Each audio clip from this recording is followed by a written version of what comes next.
Je suis Laurence Ménury, je suis associée fondatrice de Citizen Capital que nous avons créé il y a 10 ans.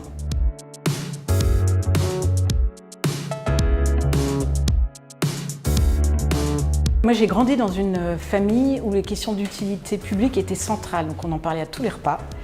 Donc j'ai jamais réussi à me projeter dans un métier où j'allais pas d'une manière ou d'une autre changer le monde. En tout cas, il fallait que j'ai une forme d'engagement assez claire et je fais partie de ces personnes qui ont migré du public vers le privé. J'ai acquis la conviction avec le temps que l'entreprise allait être le plus puissant ou un des plus puissants leviers de transformation de la société. Et en fait, chemin faisant, j'ai constaté que le capital pouvait être un excellent levier pour accélérer une transformation qui était il y a 10 ans, je dirais, naissante. Donc la création de Citizen Capital, c'est cette histoire-là, en quelques mots.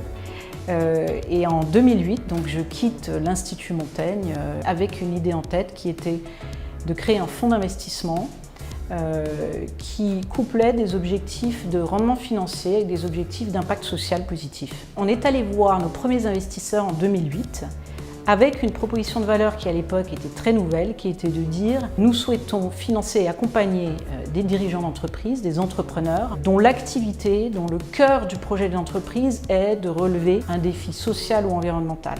À l'époque, les investisseurs nous ont quand même regardés avec des grands yeux. On ne concevait pas à l'époque qu'on puisse à la fois générer un impact social tout en rendant de l'argent aux investisseurs.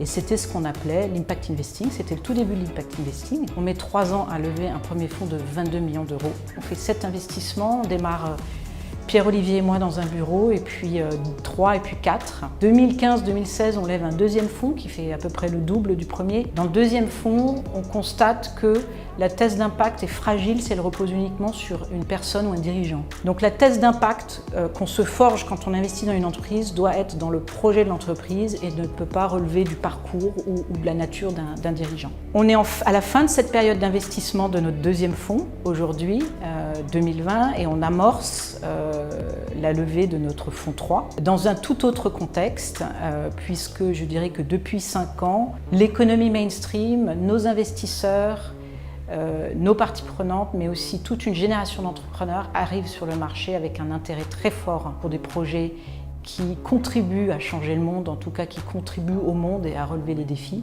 Donc l'équipe de Citizen Capital aujourd'hui, c'est une dizaine de personnes, essentiellement des profils de financiers. La particularité qu'on a, c'est qu'on cherche souvent des moutons à 5 pattes, c'est-à-dire des gens qui ont aussi développé une affinité à minima, mais sinon une expérience dans l'impact investing. La stratégie d'investissement de Citizen Capital, c'est d'investir des fonds propres, donc de l'equity, dans des sociétés en phase de forte croissance, qui peuvent être des startups en early stage jusqu'à des sociétés en capital développement, un peu plus comme Camif, avec des tickets unitaires, donc des montants investis compris entre 1 million et 4 millions d'euros sur plusieurs tours. Donc on fait plutôt partie des fonds qui cherchent à démontrer aux investisseurs et au monde de la finance qu'un modèle économique d'entreprise demain devra être un modèle économique contributif. Ce qui fait qu'on va plutôt chercher des entreprises qui nous semblent répondre à des besoins profonds, pressant pour la société. Donc on va toujours chercher à comprendre la vision de l'entrepreneur, qu'est-ce qu'il veut transformer à partir de son activité et est-ce que l'impact est au cœur de son projet d'entreprise et de sa stratégie. Ensuite, on va commencer à se poser la question d'un projet à 5 ans et typiquement on va faire des hypothèses sur des business plans financiers. De la même façon, on va construire des hypothèses sur un business plan impact et les deux sont très liés et se parlent. Ce business plan impact est annexé au pacte d'actionnaires et c'est un peu comme un contrat pour la durée de l'investissement entre nous et le dirigeant. Et je pense que le rôle de Citizen Capital et d'un fonds d'impact est aussi de continuer à défricher des nouveaux modèles innovants, risqués, mais qui permettent d'ouvrir de nouvelles voies d'investissement encore.